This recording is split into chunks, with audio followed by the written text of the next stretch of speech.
Hey everybody, so for the few of you guys that do not know, yesterday was a very, very special day for me. Yeah, that's right, it was my birthday. Alright, so, and this was more than a normal birthday, it was a special birthday because this was my 21st. Yeah, no, that went about as well as you'd expect.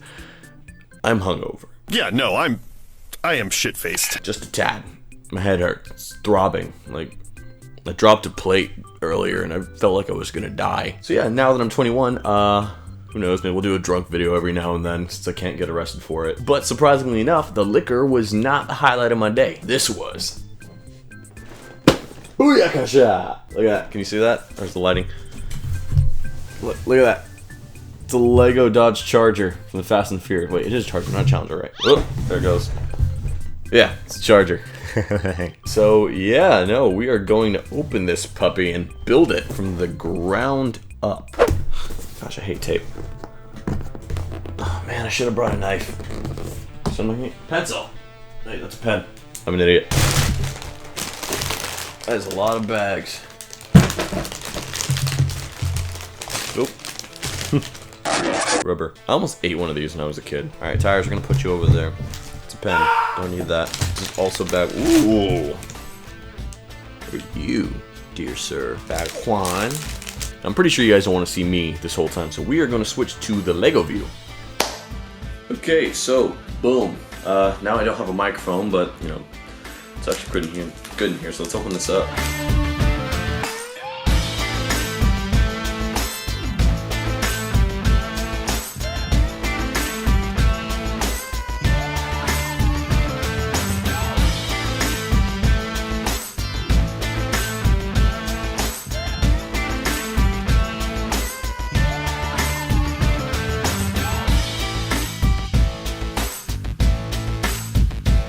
This will be a little short thing, a little lesson for those of you guys that are curious how differentials work.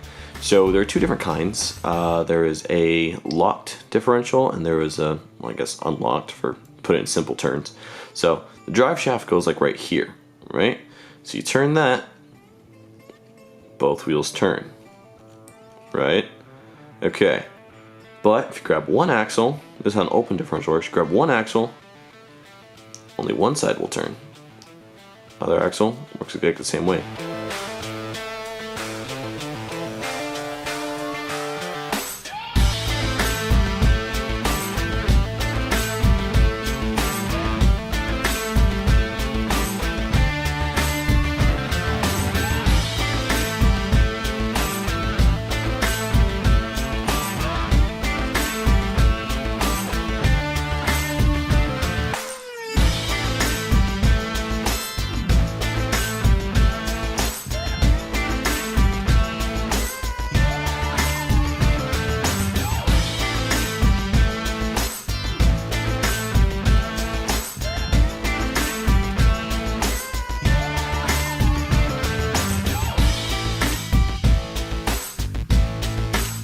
You know, so far it's actually really cool because as somebody that works on cars, I can really appreciate the fact that this is very similar to, this is how a suspension works on a car. It's got the proper coil springs, which even though the whole thing isn't formed yet, you can see how that works.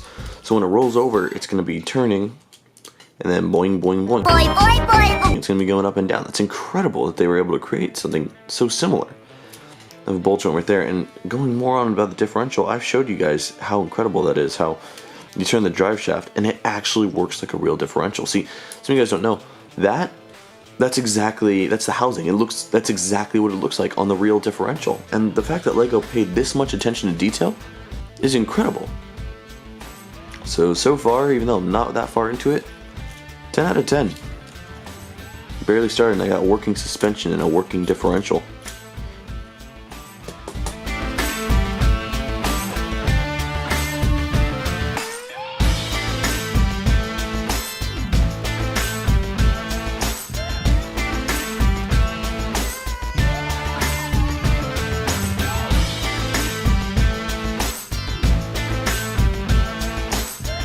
Okay, so I just made something geary that I don't really know what it does yet.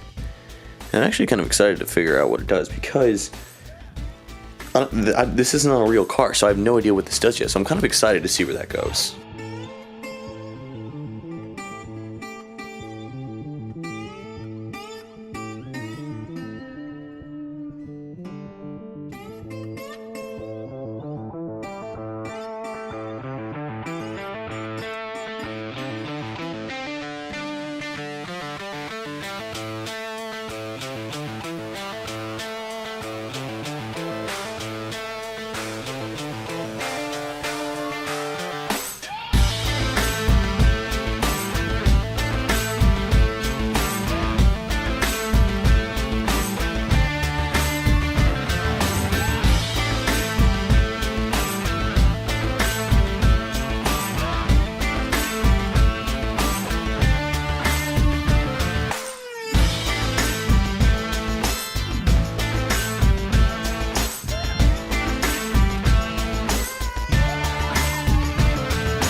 how they work in real life.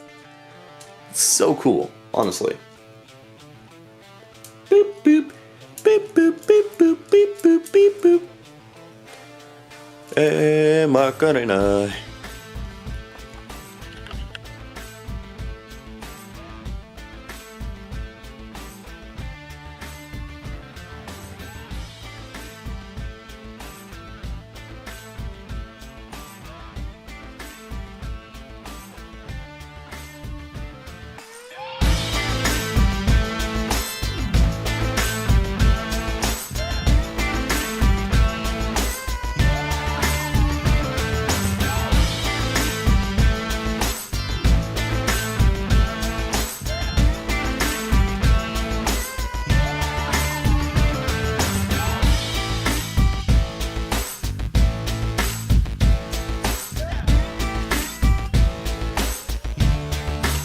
Focus.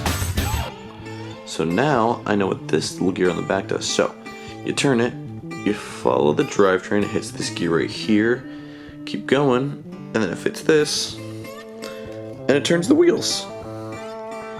It's actually really cool.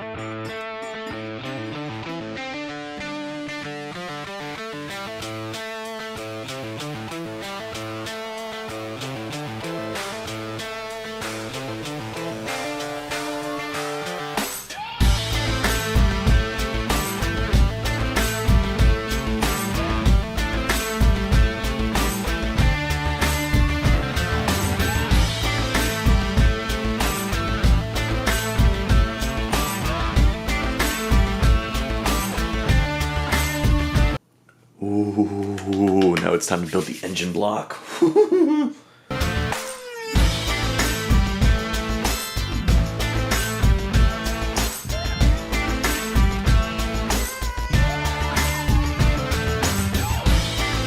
It's crazy, you know, looking at this, because this looks exactly like what a crankshaft will, with the rods and stuff attached to it, is exactly what they look like in real life. And it's incredible. Like, I didn't think they'd even think of making something like this. It's crazy. Look at the little balls. Balls. Oh my gosh, look at the cute little pistons. Oh wow. They look like real ones too. Wow, this thing really went all out. Wow. They're so cute. I just want to feed them. I also kind of want to eat them. Am I a toddler? I think I might be a toddler. I really want to eat these pieces. What is wrong with me? Thank goodness there's no piston rings I need to put on this thing, because they're a pain in the butt enough on the actual pistons. On this scale, that'd be horrible.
Okay, so here it is. It's finally complete. And wow, honestly, this was probably one of the most difficult Lego builds I've ever done. And I grew up in the Bionicle age, with the Axelar T9, Jetrax T6, the Scorpio. I forgot all the names, but still, this is definitely a very complex build. So listen to that age rating. Yeah, overall, it actually looks pretty close to a Dodge Charger. Obviously, there's some things about the profile that are a little bit off, but then again, it's a Technic set, so you can only get so close. So I know I touched over them a little bit during the building process. My hair's a mess. I'm sorry. I've been building literally all day. But yeah, no, let's go over some of the really cool features this thing has. So obviously, one of the bigger things that you're going to notice right away is the working suspension. It actually works pretty similarly to how a real-life suspension system would work. You have coil springs in the front and the back. The front ones, I'm not sure if you guys can see that. The front ones can go up by themselves individually because they're their own system. The back ones are all hooked up to a singular differential, which is very, very realistic. You push one side up, the other side goes slightly down. But yeah, in terms of like the ride height, it actually looks good. The only thing I probably would change if I had to, but I'd give it more of a forward rake. But that's just how I like it because I love forward rakes on a car like this. Every panel on the real car that you can open on this toy. Open up the trunk. You can see there's a couple of nitrous bottles in the back. That's pretty cool. You can open up the hood, which a surprisingly detailed engine bay. Obviously, you don't have the room to fit a bunch of front accessories like a water pump or an alternator and that kind of stuff. But I'm surprised that they included a brake booster over here in the top left. At least I'm pretty sure it's a brake booster. I've never worked on a Dodge car before, so I don't know the layout. I'd imagine it's pretty similar to a Chevy. It also has a little belt on the front that actually, when you move the car back and forth, it actually moves along with the rest of the motor. Which brings me up to my next point. This car has the most realistic drivetrain on any toy I've ever seen. And let's flip it over to the bottom. So, obviously, no transmission, but that's kind of pointless if you wanted to. If you had a transmission, it'd be kind of pointless and overly difficult to build for something that doesn't even really matter. So, you have the engine right here, which is hooked up to, you basically have three components. You have the engine, you have the drive shaft, and you have the differential. Much like a real car, the crankshaft in the motor spins with the drive shaft. Output's obviously different because no transmission, but I digress. And then it goes into a surprisingly very realistic differential. This differential is actually something I would definitely use as a teaching tool. If you ever were kind of unsure about how a differential works, this shows you exactly how it works. Granted, it is an open differential, which is slightly less realistic. I'm 99% sure that Dom's Charger had a posi differential, but that kind of stuff is so intricate and difficult to get in. I don't blame Lego at all for just going with an open differential because it's a lot easier. The doors actually open, so you have a semi-realistic interior. There's no passenger seat. There's only a front seat with a steering wheel. Instead of a passenger seat, they opted to put in a fire extinguisher, which not realistic to the movie, but it makes sense why they'd have a fire extinguisher here. I'm an idiot. I put the sticker on upside down because I wasn't paying attention. They also actually have a gear shift in here, which I'll zoom in so you can see. But the funny thing about this gear shift is that it actually does control something. Now, obviously, since there's no transmission, which is the third time I brought that up, I know. Obviously, since there's no transmission, what it does is if you go inside and you pull it backwards into drive, it puts out a little stand right there. Now, what that stand does is it lets the car hold a wheelie position, which I'm really glad Lego decided to add this because when you think of a muscle car, you think of a wheelie, and that is just sick, honestly. They even thought ahead and gave it little wheels in the front so you can roll it back and forth.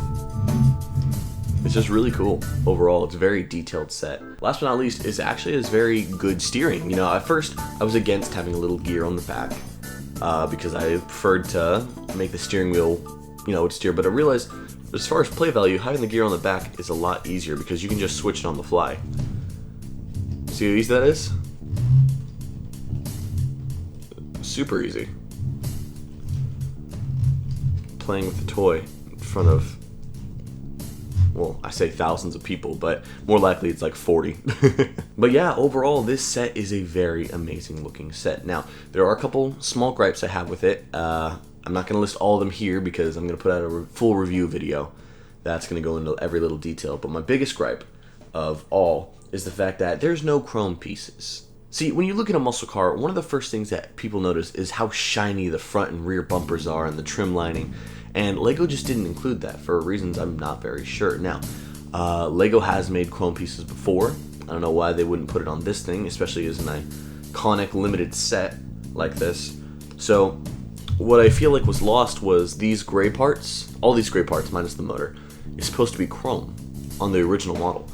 What is lost here is kind of a little bit of an attitude kind of thing. And it's a shame because I feel like if these were chrome, it would definitely pull all of this together, especially the exhaust tips, the rims, the bumpers, above all. Heck, even this little shroud on top of the supercharger bug catcher. Now that actually brings me to another thing. The supercharger is, in my opinion, not very well made. When you look at a real supercharger, you'll see that all the top is completely covered, and this one I feel like they kind of phoned it in and only had the rear covered. Lego does make bigger pieces to cover stuff like this, so I don't know why they wouldn't include that, but, you know, I'll save the rest of that for the actual review. So, yeah, that was the 1969 Dodge Charger from Fast and the Furious, the Lego edition. Overall, a very, very amazing set. Probably one of the funnest ones I've ever made. So yeah, that about wraps things up. I sincerely hope you guys enjoyed. I've never done a Lego review before. Who knows, maybe I'll even start doing more of the Lego Speed Champions. Obviously not these big ones because I can't afford all that. But if you want me to afford them, feel free to donate to my Patreon down below. Wow, that's right, I'm money whoring right now. I also have a Discord where you can hang out, talk to me, talk to all my subscribers, and pretty much every other kind of social media under the sun is listed down below, so feel free to check those out. I hope you guys have a great day. Peace.